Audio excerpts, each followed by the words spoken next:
Welcome, listeners. You're listening to Deeds in the Desert, the place where real estate investors tune in for the latest news and available investments at Ignite Funding. If you're on the hunt for a low-effort, passive income stream, then turn up that volume and pull out the hammock as we get ready to feed you your weekly dose of real estate investing insights. Welcome, everybody, back to another episode of Deeds in the Desert. I'm your host today, Izzy Irizarry. I have with me the lovely Kate Buda, Business Development Exec over here at Ignite Funding. And we're going to talk about why businesses should invest in trust deeds, not just real estate, but specifically trust deeds with us here at Ignite Funding. So let's just jump right into it. Let's start with Kate. Tell us a little bit more about the people who are typically deciding to actually invest with the business account here at Ignite. You know what? Could be small or big business owners, to be quite honest. Some of them might just have cash that's laying around, right, from the business that they're not cash using. Flow, not getting any type of not funds, just any sitting kind there. of return whatsoever. So I'm seeing a lot of clients that are reaching out, looking for ways to generate some passive income in these business accounts, right? These businesses might be, an S Corp, a C Corp. I have nonprofits even. Interesting. Yeah. Nice. I think it's interesting when I see people who decide to open an LLC strictly just for investing. You know, they create new operating agreements, they get different people involved, and it's really interesting that they just decide to specifically open an account to invest with us. Yeah. Let's talk about why they should invest with us, though. You touched on a good point, the cash that they have sitting on the sidelines.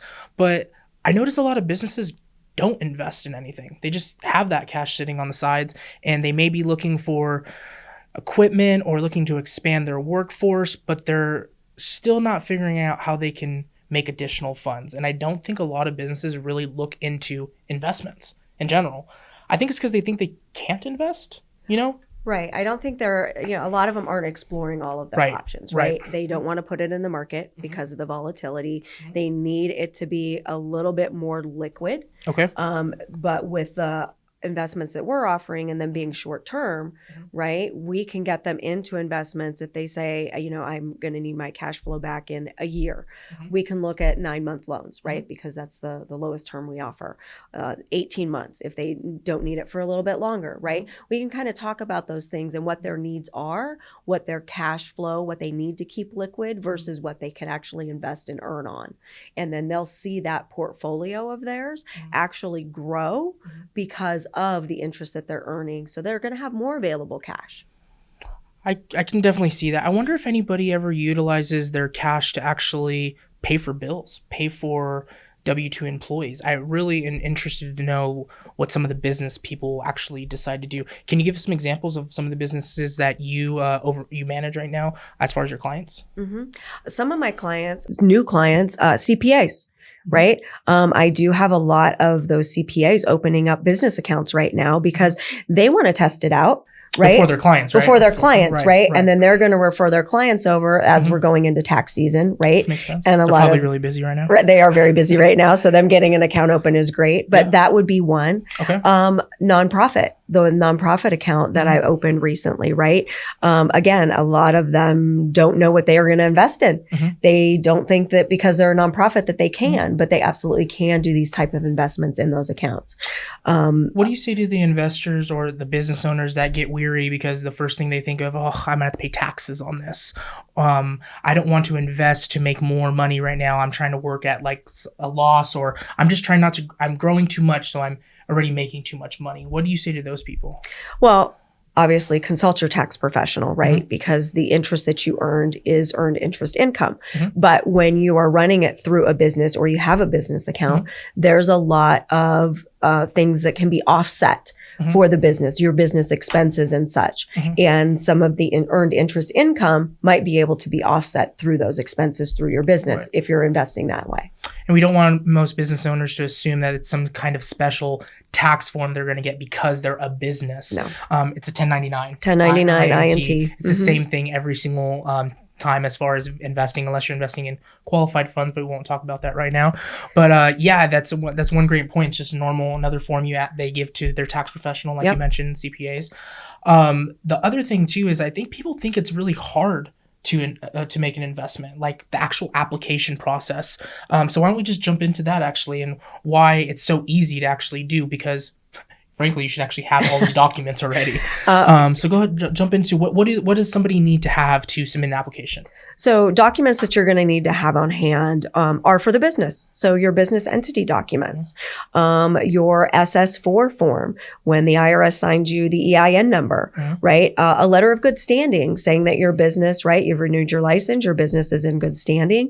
And literally a copy of your government issued ID, whoever the authorized signer is going to be. Oh, and then the W-9 that you'd have to sign.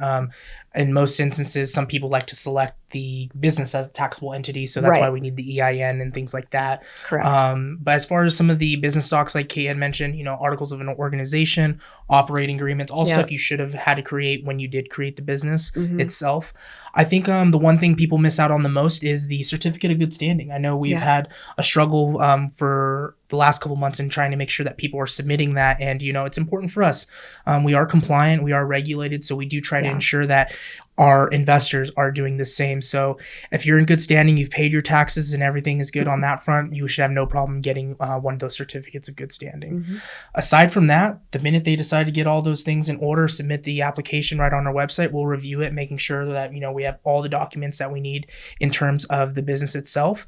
And if everything's good, they're ready to go. No fees to invest, right? They have nothing to worry about as far as fees. And then from there, it's just like selecting an investment, just like in any other type of account, a cash account, a trust, whatever have you. So Yep, that's exactly it. So when we get that information, it normally takes us 24 hours to open the account. And then at that point, you're ready to place your first investment. Nice.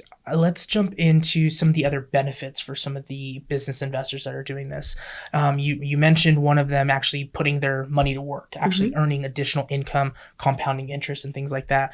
I think the one other thing that they don't think about though is diversifying, because if you have all of your money into your business, what's the difference between what we always tell everybody? Don't put all your money in one basket. That's kind of what you're doing. We understand you want to invest into your business. You want to grow your business. But at the same time, you should diversify some of your funds. Not everything needs to go into improvements on a building, or not everything needs to go into, let's say you're a service company and you're buying more vans for your fleet or something like that. Pull back a little bit on that. Utilize some of those cash holdings that you're going to have that typically do sit on the sidelines. I mean, as a business owner, you're the one who knows the best. You know what you're going to be receiving every year. When you're down side of the year, your down season is. So I think that's a big concept that a lot of people don't really think about too much, is diversifying your company, not just yourself on that terms. Absolutely. Let's actually jump into something else. I know I talked a little bit about qualified funds a little earlier, but let's talk about this, because you've been getting so many accounts. I feel lately has been crazy. I've been seeing all of them, and it's kind of making me spin, because I've noticed a lot of people are doing checkbook LLCs. So for those that don't know what this is, I'm gonna let Kate explain it the best, because she deals with this on a day-to-day basis. So Kate, what is a checkbook LLC? So a checkbook LLC is an account that's opened normally underneath an IRA account in a lot of self-directed IRA in a lot of cases. And you, as the investor, are directing those investments, meaning you have authority to put those funds wherever you would like. So outside the stock market, correct. Bonds, mutual That's funds. where the checkbook part comes in. So you can actually dictate where those funds go. It's a lot easier to transact that way. And I'm seeing a lot of people open accounts that way through the checkbook LLC. And there's several self-directed IRA custodians that can do that. Also, there are a lot of self-directed IRA custodians that are opening business accounts. So the business is actually located in the IRA. Oh yeah, so held within, correct. Held within the IRA. And what that does is that keeps the funds that you are earning in interest tax deferred, because the business sits in the IRA account. Correct. And there's a lot of self-directed IRAs that are out there now that are having clients set up business accounts in their directed IRA funds to keep those funds tax deferred for them.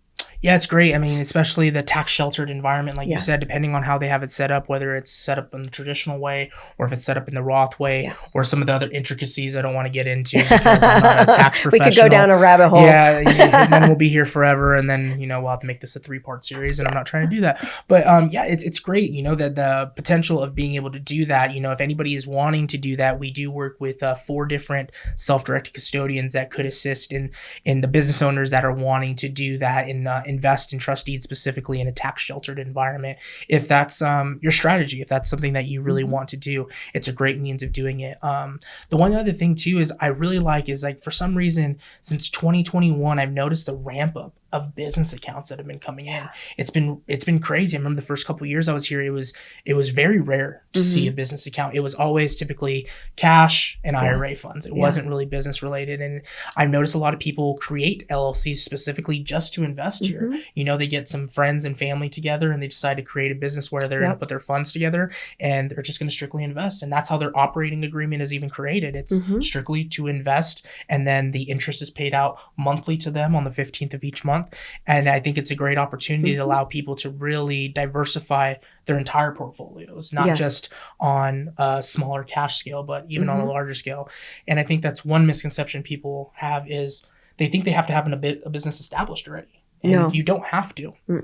Go through the process. You want to open up a business account, go ahead and check with your CPA, your tax professional. YouTube is a great resource as well. There's some great people out there, and a lot of people are helping people get invested in multiple ways. And I think I really like seeing that more, people becoming educated more. And then for those that want a little bit more information, we have tons and tons of content right now on our website, from our blogs to the current podcast you guys are listening to the webinars that we do, tons of different videos on YouTube. I think it's a great resource for people to really look into and see if this is something that fits into their portfolio.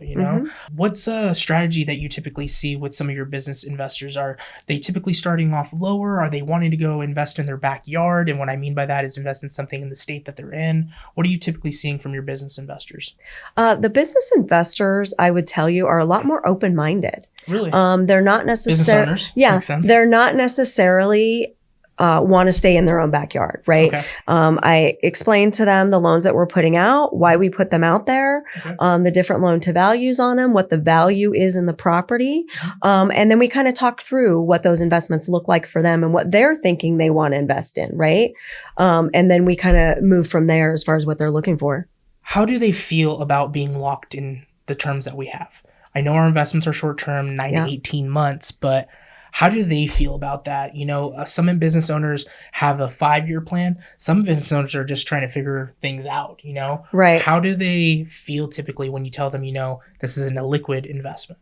Well, when you talk to the ones that have that 5-year plan that's out there, right? It kind of throws them for a loop because they're like, what do you mean? I don't have to be in that investment for 3 to 5 years. It's only 18 months. It's because of what they're typically used to. Right. And that is what they're typically used to. So that kind of throws them for a loop. But then when you talk to them about diversifying your portfolio in real estate, being in multiple loans, and they're all paying off at different times, right? And kind of explaining that to them, they're okay with that, right? They're like, okay, this could be a really good thing because we talk about cash flow.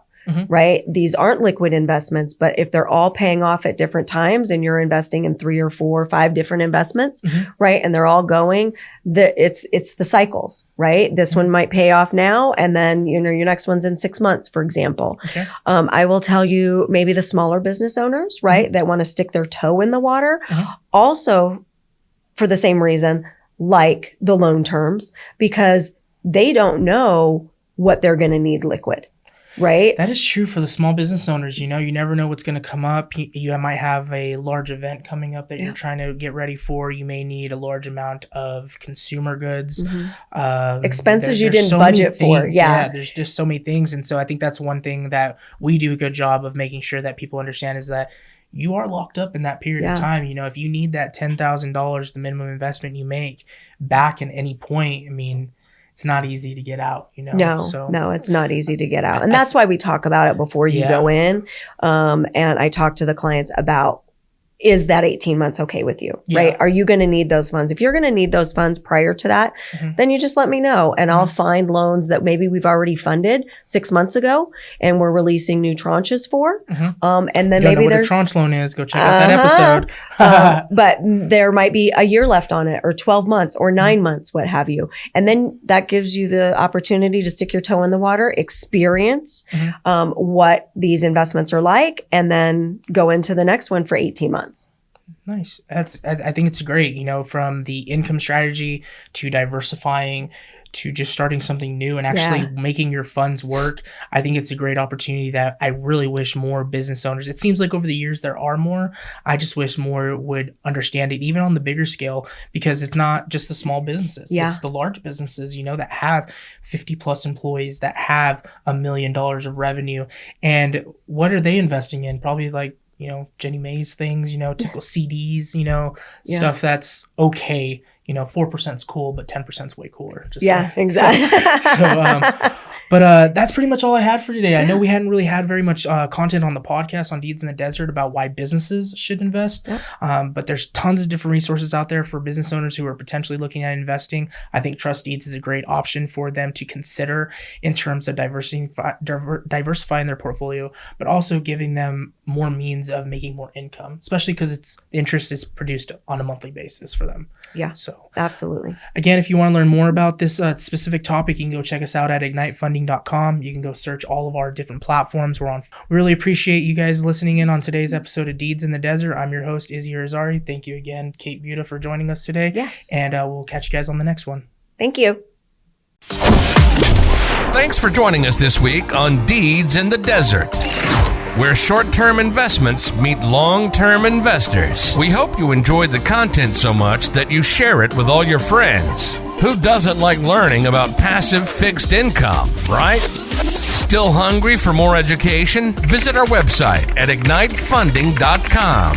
Or if you're ready to take the leap and start investing, give us a call at 702-761-0000 and schedule a free investor consultation.